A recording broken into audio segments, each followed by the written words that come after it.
Hello everyone. তো দেখো আমি এখন সাইকেলে আছি। আমার সাইকেলে উঠতে খুব ভয় লাগে।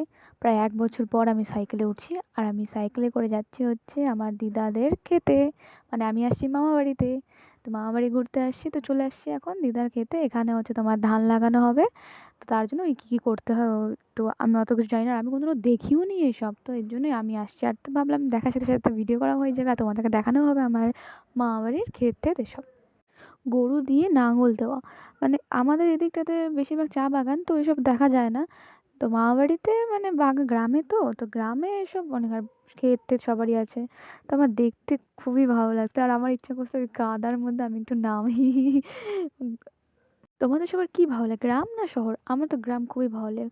কত সুন্দর সবুজ পরিবেশ, কত মানে খুবই ভালো লাগে আমার তো। মানে এখানে আমাকে রাখা দাও, আমি আরামসে থেকে যাবো, এরকম একটা ব্যাপার।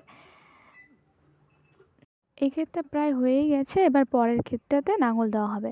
তো দাদা এদিকে সব ঠিক করে নিচ্ছিল। আর তোমাদের কার কার এমন শয়তানি করতে বলে, মানে মোটরটা বন্ধ করে দেওয়া হয়েছিল আর জল আটকেছে, তো আমি পা দিয়ে এটাকে পাড়ায় পাড়ায় আগায় নিচ্ছিলাম, ক্ষেতের মধ্যে জল যাচ্ছিল।